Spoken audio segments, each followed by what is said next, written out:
Glória a Deus, boa noite, a paz sejam com todos, amém? Pode tomar os assentos, em nome do Senhor Jesus. Hoje é dia de ceia, já tem um copinho aqui, mas vou deixar o meu.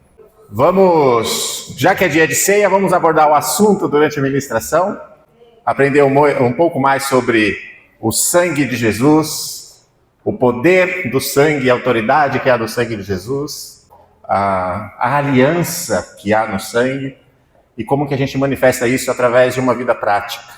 Amém? O texto que a gente vai ler está em Lucas capítulo 22, verso 19. É o verso 19 e 20, é bem curtinho. E ele é o momento que acontece a ceia, né, com os discípulos.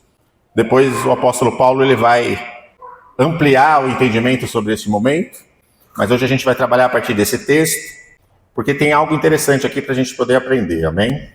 Lucas 22, capítulo 19, verso 20, capítulo 22, verso 19 e verso 20, diz assim: E pegando um pão, tendo dado graças, o partiu e lhes deu, dizendo: Isto é meu corpo, que é dado por vocês, façam isto em memória de mim. Verso 20, do mesmo modo, depois da ceia, pegou o cálice dizendo: Este cálice é a nova aliança no meu sangue, derramado por vocês. Amém?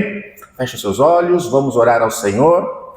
Amado Deus, soberano, magnífico, poderoso e eterno, Pai nosso, em nome do Senhor Jesus, eu oro ao Senhor, pedindo a tua bênção sobre este momento da palavra, e que este culto ao Senhor seja dirigido, Pai, pelo Teu Espírito Santo, que o Senhor nos instrua, nos ensine, abra o nosso entendimento, e que essa Tua palavra, Senhor, venha como semente, produzir fortalecimento, entendimento, e honra e glória ao Senhor, que é digno de toda adoração, Pai, em nome do Senhor Jesus, amém.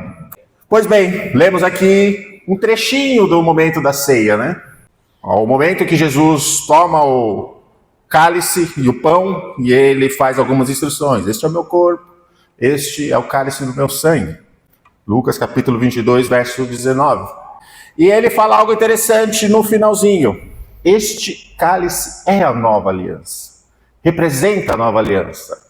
Que nova aliança? Do que ele está falando? Né? Para poder entender o que ele está falando aqui, a gente precisa primeiro sair um momento desse texto para a gente compreender o que significa uma aliança, quando a gente fala de Bíblia. E quando a gente olha para a Bíblia, que nos ensina sobre a aliança com Cristo, nos ensina sobre a velha aliança e a nova aliança, como sendo o Velho Testamento e o Novo Testamento, a gente, quando perguntamos assim, o que é uma aliança? Talvez, em primeiro momento, a primeira imagem que vem na nossa cabeça é de uma aliança de casamento ou de namoro, né? O primeiro entendimento que pode vir assim. E se a gente raciocinar mais e mais fundo, a gente vai compreender que existem alianças, por exemplo, através de contratos. Você faz um contrato com uma empresa, você faz uma aliança com ela. Empresa com empresa, pessoas com empresa, pessoas com pessoas, né? Existe um acordo, existe uma promessa, existem condições, garantias para que aquilo funcione. E com a aliança que Cristo nos mostra, não é diferente. Então existe aliança entre pessoas, um casamento, entre negócios, entre empresas, e existe a aliança de Cristo, que a gente vê aqui. Existe também aliança entre ministérios. Por exemplo, nós que servimos no ministério temos uma aliança com vocês, membros. Todos têm uma aliança com o pastor que fundou e iniciou a igreja. Então existe aqui uma condição, né? A promessa é: vou para o culto, vão orar por mim, eu vou entregar meu culto ao Senhor, vou levar uma oferta, vou servir. Então está acontecendo uma troca. Então essa é uma das características também da aliança. Existe uma troca, existe uma garantia. Então existem vários aspectos, vários tipos de aliança. O problema é que muitas vezes nós, em nossa cultura, não valorizamos tanto essas alianças. E quando a gente pensa em alianças, a gente pode falar de contrato. Quando a gente vai perceber, nós vamos ver que existe um número grande de evangélicos que se divorciam. E muitas vezes não é só por causa de adultério, é porque não teve compatibilidade. Mas essa compatibilidade aconteceu por quê? Porque provavelmente um dos dois, ou os dois, não estão cumprindo com as condições do contrato que eles estabeleceram no altar. E esse contrato, aliança. Então vai haver entre pessoas, vai haver entre empresas, vai haver, se a gente parar para olhar bem, o Brasil hoje, o evangelho é um local, o Brasil é onde tem liberdade para se pregar o evangelho. Há um número grande, mais da metade da população, que se declara cristão. Isso segundo o IBGE. Isso não quer dizer que todos sejam evangélicos, mas cristãos. Ou seja, cristãos parecidos com Cristo. Mas se você olhar bem, apesar de ser um número grande de cristãos, nós vamos perceber que também há um número grande de corrupção. E se a gente valorizasse realmente, entendesse realmente o que seria um contrato, uma aliança, esse número não deveria ser tão grande comparado ao número de cristãos. Porque se o cristão entendesse a aliança, ele valorizaria mais a relação que ele tem com pessoas, com empresas, com ministérios. Então, quando a gente pensa numa aliança e a gente olha para o padrão global, a gente vai ver que não necessariamente ser um cristão quer dizer que a pessoa entendeu. Porque tanto divórcio, tanta corrupção, tantas pessoas deixando outras na mão, porque não valorizam o contrato, a relação de aliança que umas têm com as outras. E a gente vai olhar para a Bíblia aqui para a gente entender um pouco mais, hoje nessa ministração, o que significa essa aliança que Cristo, porque que Cristo diz que existe no cálice dele. Porque se a gente não entende a aliança com Cristo, a gente não vai entender nenhum tipo de outra aliança que possa haver na nossa vida. Nem em negócios, nem com pessoas. Se a gente não entende, a gente não usufrui tanto do benefício quanto da plenitude que a aliança com Cristo tem. E essa falha de entendimento sobre o que é a aliança com Cristo vai fazer com que eu manifeste num comportamento em que eu não demonstre aquilo que eu aprendi com essa aliança que Cristo nos explica, nos ensina. E a gente vai perceber que a aliança, ela tem 3 aspectos, ok? Quando eu falar aliança e contrato, eu estou falando da mesma coisa, tá? E o primeiro aspecto é que a aliança, ela tem sempre uma promessa. A promessa, toda aliança estabelecida tem promessas de que dentro daquela aliança algo vai acontecer. Essa é a primeira característica. A segunda característica é, dentro das promessas de uma aliança, existem as condições para que aquilo aconteça. Quando a gente pensa num contrato, tem lá, o contrato promete isso. E as condições desse contrato é que funciona assim. Então, existem condições para aquilo ter validade. E, apesar de ter promessa e condição, a aliança ela precisa ter garantia. Por que garantia? Se existe uma aliança entre duas pessoas, aquilo precisa ser cumprido. Então, existe uma garantia de que aquilo vai se cumprir. Se existe uma aliança entre empresas, existe uma garantia de que aquele contrato vai se cumprir. Se existe uma aliança com Cristo, existe uma garantia. A gente vai aprender sobre tudo isso. Que tudo aquilo que Cristo prometeu, tudo aquilo que Deus falou vai se cumprir. E essas 3 características são, primeiro, promessa. O que é? Palavra de Deus. A palavra de Deus não muda. Porque essa é a essência de Deus, a verdade, a fidelidade. Dentro da promessa a gente vai encontrar a condição. Deus promete e ele envolve um sacrifício ou obediência. Deus determinou algo na palavra e no Velho Testamento havia um sacrifício para que aquilo se cumprisse. Agora no Novo Testamento existe uma obediência. Não que lá atrás também não obedecesse. Mas o que é isso? Condição, lembra? Promessa, condição e selo. Ou seja, é algo que Deus entrega ou exige como garantia. Então a gente está vendo alguns aspectos de aliança, de contrato. E quando Cristo fala assim, esse é o cálice da minha aliança, a gente precisa entender que ali tem promessa, que ali tem condição e ali tem garantia para que a aliança se cumpra, para que aquilo tenha validade. Amém? Amém. E para entender melhor a aliança, a gente vai pegar um personagem bíblico, vai conhecer a aliança que Deus fez com ele, e a partir disso, compreender o que significa o cálice. Porque agora a gente entendeu, lembra? A gente primeiro pegou o conceito do que é uma aliança, um tipo de contrato. Ele tem validade, ele tem garantia, ele tem promessas. Aquilo funciona de tal forma. Por exemplo, quando a gente vai ver o dilúvio, tem Noé. Noé passou pelo dilúvio, quando terminou o dilúvio, Deus fez a promessa e colocou uma garantia. Qual que era a garantia? Ó, tá vendo o arco celeste? Nunca mais eu vou destruir, promessa, a terra de novo assim. Ok? Então, a gente vê que Deus estabelece alianças perpétuas, como aconteceu com Noé, e também estabelece alianças temporárias. Por quê? Por um curto período, né? Ele quer realizar algo e aí ele coloca uma aliança para que aquilo aconteça durante determinado período de tal forma para um propósito e uma finalidade. Então, quando a gente olha para Moisés, a gente vai ver uma aliança temporária. Moisés, sobe no monte. Moisés sobe no Monte Sinai. Deus dá a aliança, a palavra, os mandamentos. Ok? Essa aliança vai ser temporária. Vocês precisam obedecer e sacrificar. Ou seja, você olha para Levítico, você vai ver lá tipos de sacrifício, tipos de oferta. E aí, para que é isso? Porque eu estou mostrando quem é o Cristo, que era a promessa. Então, toda a lei apontava para o Cristo que viria. Toda a lei direcionava o povo para a promessa. E ali tinha condição e ali tinha garantia. A gente vai ver a garantia disso aqui. Então a gente está vendo uma promessa, uma aliança temporária. Vimos que existe perpétua e existe temporária. E a gente vai para Abraão, que também é uma aliança perpétua.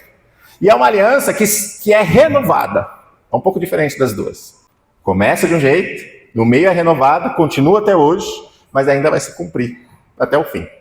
E que aliança é essa com Abraão? Se a gente olhar Gênesis capítulo 12, nós vamos ver lá, Abraão, eu vou te fazer pai de multidões, promessa. Aí passa capítulo 12, capítulo 13, capítulo 14, chega no capítulo 15, Deus mostra a condição para que aquilo aconteça. Como? Vamos ler Gênesis capítulo 15. Gênesis capítulo 15, verso 1. Depois dessas coisas, ou seja, Deus já tinha prometido que ele seria pai de multidões.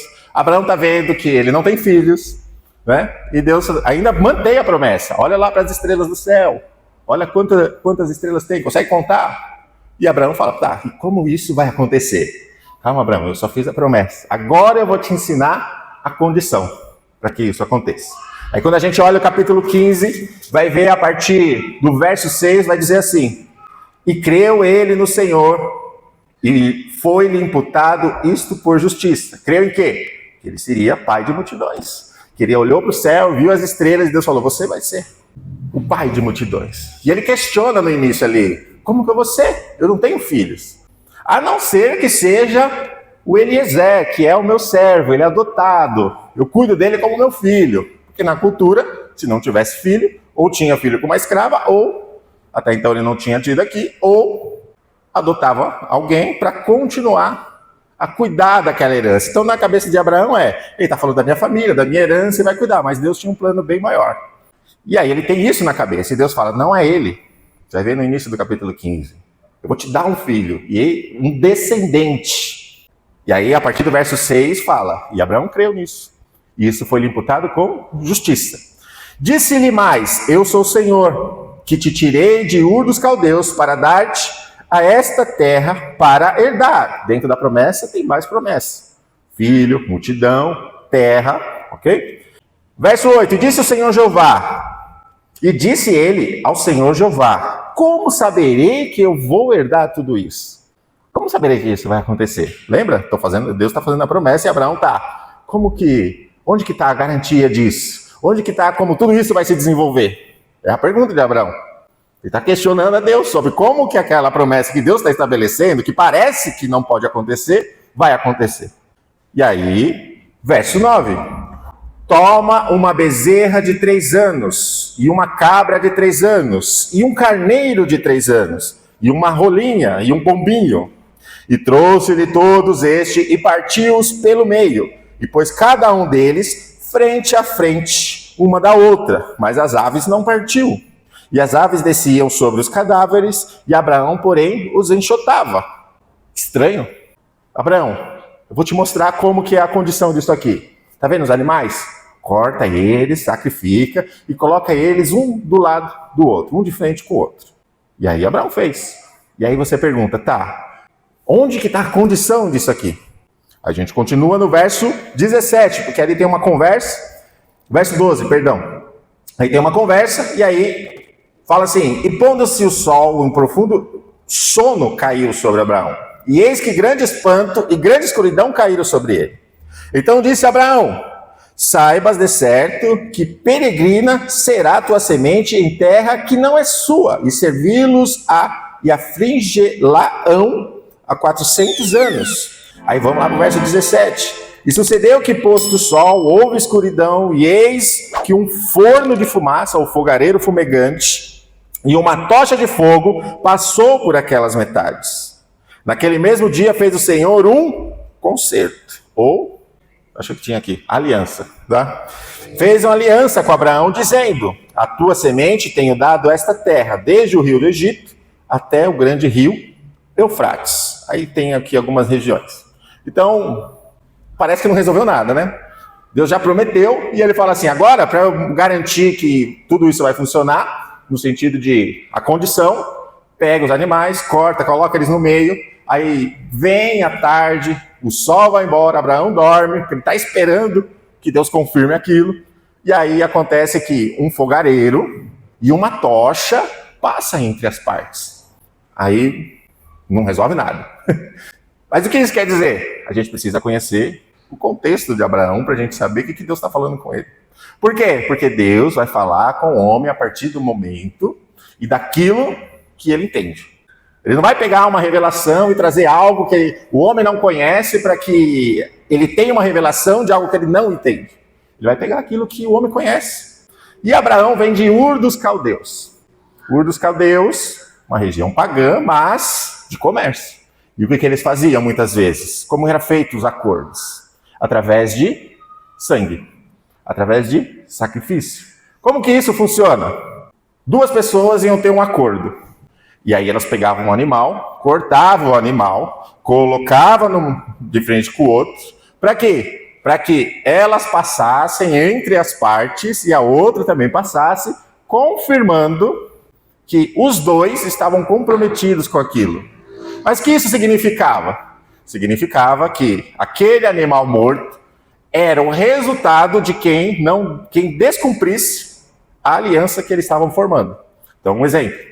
Supondo que na época de Abraão, uma pessoa se comprometia em fazer algo, um serviço, para outro. E aí, nesse serviço, ele falava, tá, eu quero uma garantia.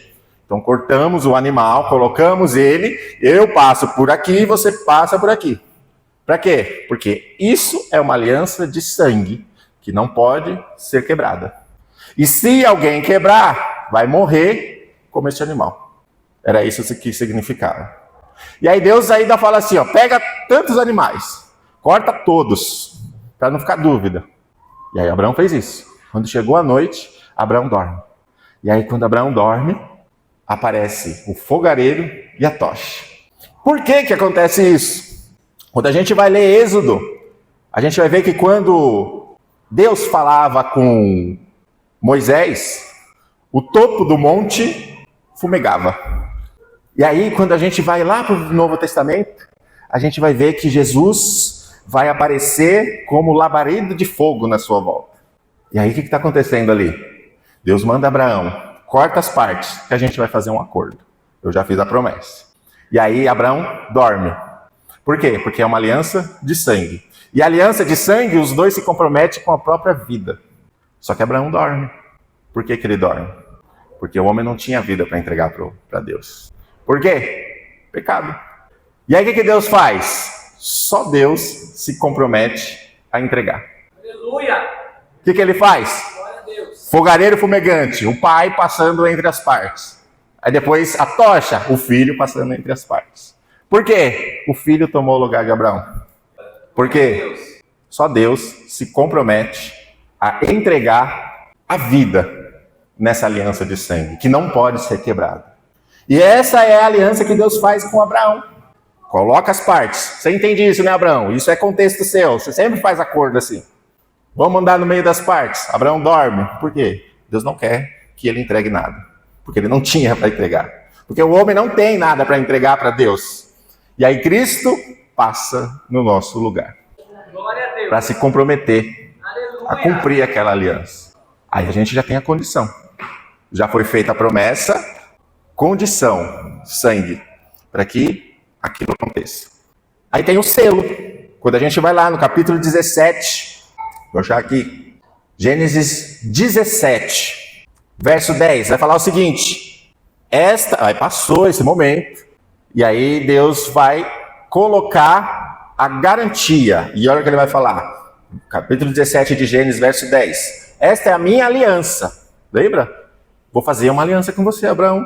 Coloquei para você a condição, já fiz a promessa, e agora eu vou confirmar com você com uma garantia. E Deus começa falando: esta é a minha aliança, que guardareis entre mim e vós, e a tua descendência depois de ti, que todo homem entre vós seja circuncidado. E circuncidareis a carne de vosso prepúcio, e isto será garantia entre mim e ti. Ou seja, Deus deu a promessa de uma grande multidão para Abraão, como filhos, pai de todas as nações. E aí ele coloca a condição. Como isso vai acontecer, Abraão? Através do sangue. Essa é a condição. E qual que é a garantia? Para você não esquecer, Abraão, faz um corte no prepúcio. Mas por quê? Porque é daí que vem a descendência. É do prepúcio, toda vez que você olhar para ele, você vai lembrar. Vai vir um descendente e eles não podem esquecer que existe uma promessa. O que Deus está fazendo? Ninguém pode se esquecer da promessa que eu fiz. E para isso, eu coloco um selo. Eu coloco uma garantia. Eu coloco uma marca. E é isso que está acontecendo aqui neste momento. Abraão, vamos selar essa promessa? Eu vou cumprir e você não pode se esquecer. E nem você e nem seus descendentes. Por isso que ao 8º dia, todo mundo que nascia, homem, era circuncidado. Por quê? Por que eu tenho essa marca, pai? Porque Deus fez uma promessa lá para Abraão e a gente está esperando ela se cumprir. É isso que está acontecendo. Aleluia. Pois bem, Deus faz uma promessa à humanidade. Certo? Lucas, capítulo 19, verso 10, fala assim: pois o Filho do Homem veio buscar e salvar o que estava perdido. Romanos 6, 23, pois o salário do pecado é a morte, mas o dom gratuito de Deus é a vida. Sabe o que é dom? Promessa entrega. Presente. Glória a Deus. Ok? Ou seja, lembra que ele fez uma promessa? Vida eterna.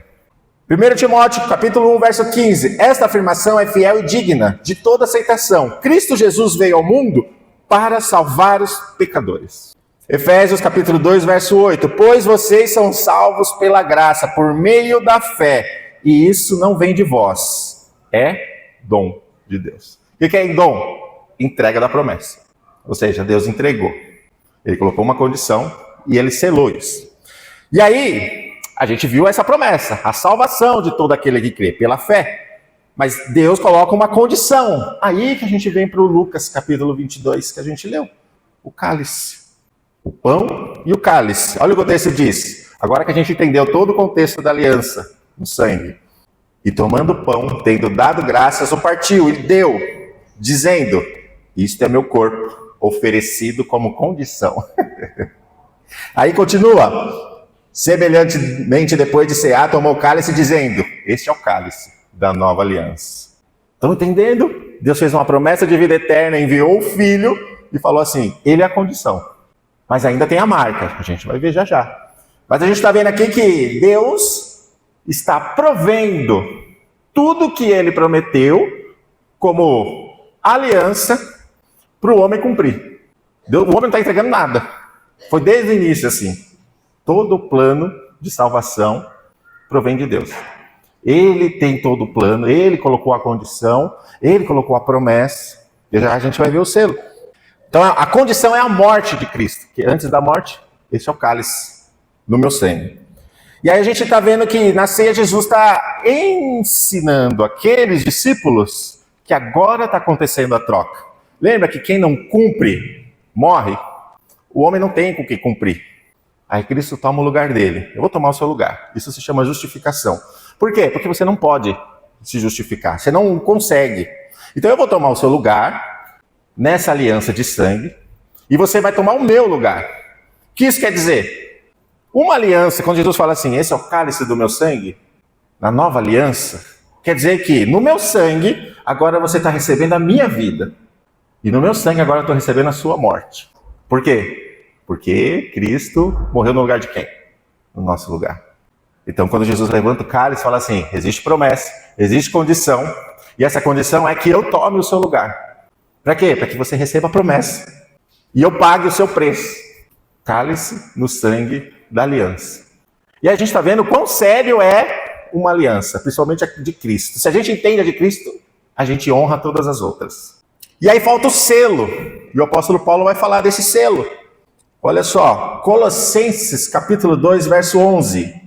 Nele, em Cristo, também fostes circuncidados, não por intermédio de mão, mas no despojamento do corpo e da carne, que é a circuncisão em Cristo, tendo sido sepultados juntamente com ele no batismo.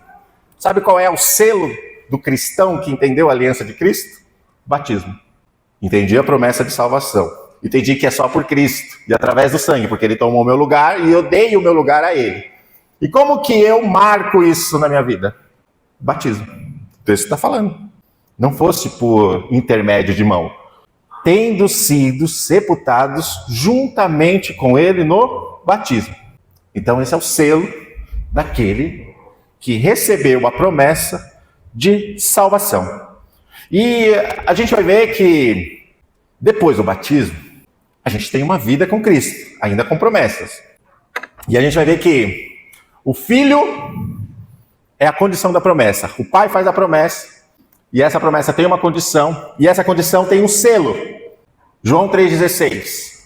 Porque Deus amou o mundo, promessa, e enviou o seu Filho, para que todo aquele que nele crê não pereça, mas tenha a vida eterna. Se quiser subir para cantar já, algum louvor, para ministrar a ceia. Então a gente tem uma promessa, vida eterna em Cristo, porque ele enviou o seu Filho, para que todo aquele que nele crê, promessa. Quando a gente vai olhar a condição, a gente vai ver que a condição é a morte. Ou seja, o cálice no sangue precisava da morte. E Efésios capítulo 4, verso 10 vai falar, ele desceu, mas subiu para cumprir todas as coisas. Ou seja, Cristo desce, cumpre a nossa parte do contrato, todas as coisas foram cumpridas, mas ainda falta um detalhe.